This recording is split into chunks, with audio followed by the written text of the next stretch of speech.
everybody, welcome back to part 2 of trying to get this thing running.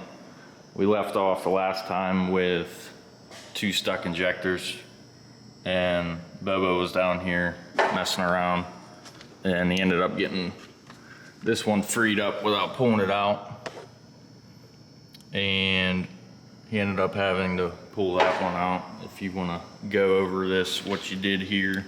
Okay, well, as you can see, we got the jake off and the rocker housing held back just to get at everything. I noticed before I pulled this out, the plunger was stuck in the down position, so that was kind of binding everything up.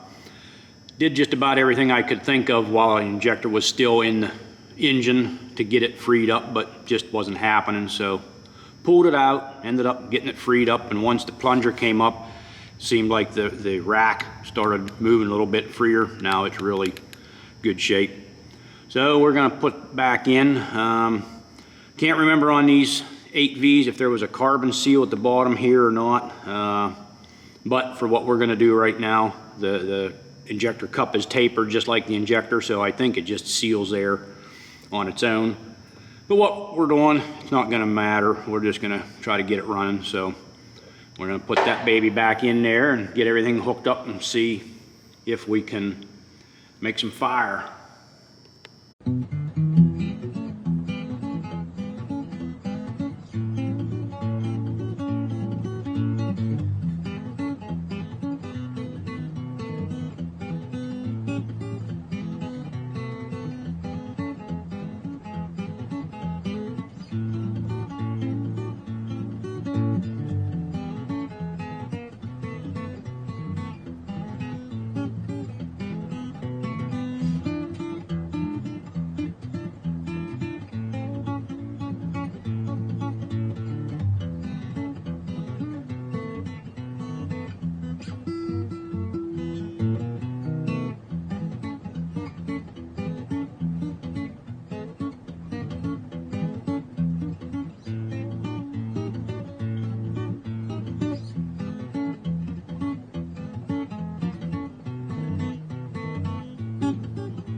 Alright, so we got this all put back together. Injector lines are on, jake's back on, rack's back on, pins are in both sides. Shutdown works. Oh, it should work, hopefully. So we're gonna try and get this thing running again.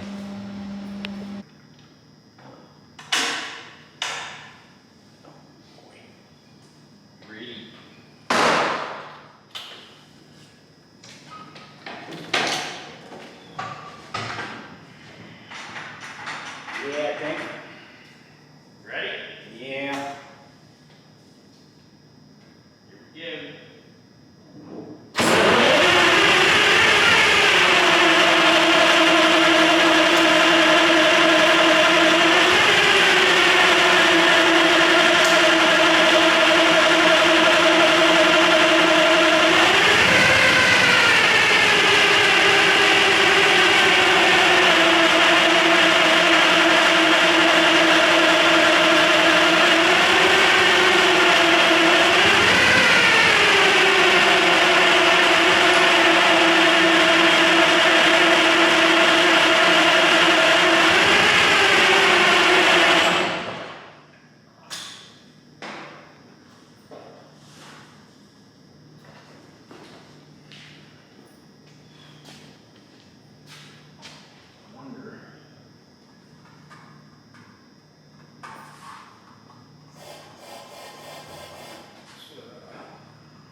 Alright, so we had to reassess our fuel line situation. What we thought was a return was actually, what was that, after the pump, the pressure after the pump down to the filter. Yeah. So we had to hook these lines back up. The return, the line we thought was a return, we hooked to the filter, and then these two are supplies for the heads, each head. And then this one is the return. It's just a mess here. We had the injector lines loose. Got some fuel starting to come out of them. You're making a record. Carry on. We're just tightening up the fuel lines again, and then we're gonna try and start it, and hopefully it takes off this time. Power is on. Power's on. Okay. Ready? Yeah. Fire hole. Fire hole.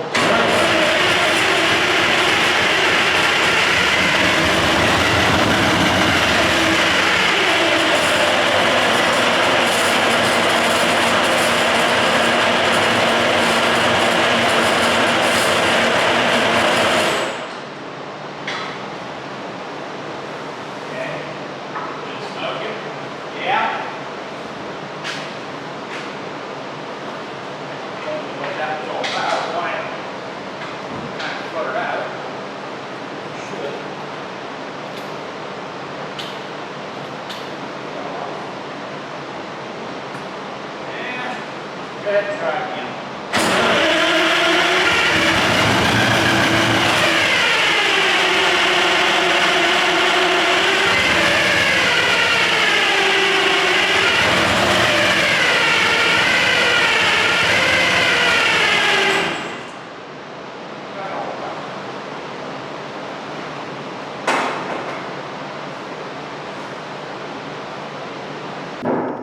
So no luck on the start. I think we might still have an issue with these fuel lines, or maybe one's coming apart and it's not letting fuel pass through it or something. But our body shop wants to work on everything else, and they thought it would be a lot easier if we just pulled the engine and tranny out of it. So I guess in the next video, that's what we'll be starting, is trying to get this engine out. And after that, then we can get this thing cleaned up and maybe get it running on a engine stand, just so we can see what's going on a little bit easier and get our fuel lines all figured out. We're gonna, thinking Bobo has a book for one of these, so we'll do that and do some research and we'll go from there. All right, so we got the valve cover back on. We got the injector issues figured out, hopefully, and pulled the rad out so we could get a better look at the fuel lines. We got everything disconnected right now because we weren't down here for a little bit, and took the fuel lines just in case Bobo needed them out on the road at work somewhere. So I'm gonna get these batteries hooked back up, and Bobo's gonna get the fuel line situated. He did end up finding his book and did some research, and we did have the lines backwards, so he has a pretty good idea of how they're supposed to be hooked up. So we're gonna get that taken care of and then see if this thing will fire up. All right, as Michael said, we were cranking that thing before and wasn't firing, so we ended up, like he said, we pulled the rad out, and with that you could see where the fuel lines were. And I was thinking that the Detroits, a lot of your old diesels had a valve that had a spring in it to get your fuel pressure up, but I was thinking the Detroits had an orifice valve, or a fitting somewhere. And when I got the rad and got cleaned up, you could see the number on this fitting here, so I knew that was the orifice. So I knew that was the case, and then I got to looking. I don't know if you can see it. They had another line back in here that was coming off the same fitting before the orifice, so it wasn't building any fuel pressure. So I traced that, and it went back down to the fuel filter housing somewhere. So I ended up found it, and that's got a different style fitting. I didn't have a plug, so I just made a plug to plug that line off. So it's building fuel pressure now. So we should be able to get some fire out of this thing, and at least that's going to be the plan anyhow. Hopefully it'll fire up and make some noise. Might be pretty noisy with no exhaust pipes on it. Yeah, might. Smoky. So we'll see what happens.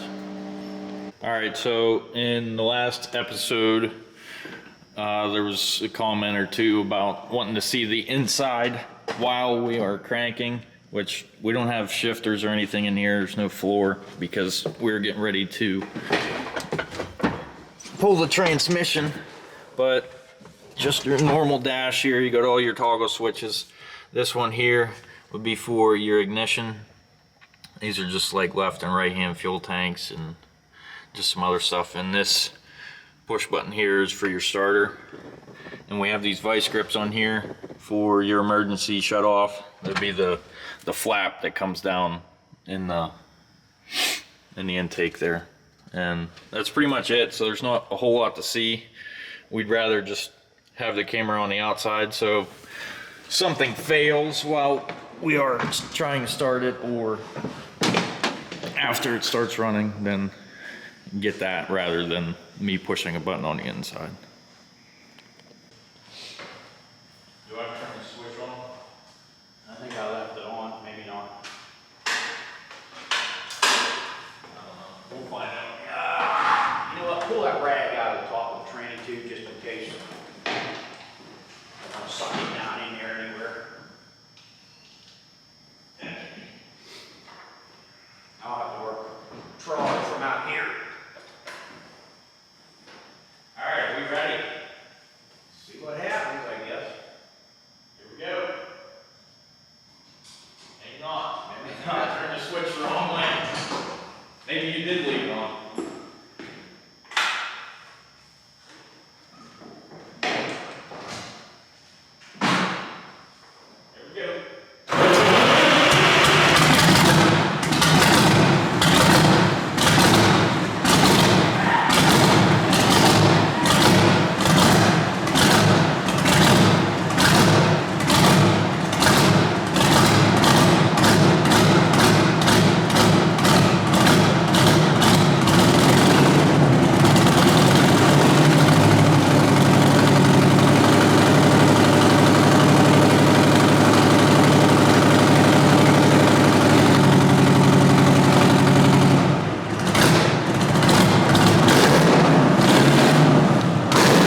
smoky up in the cab.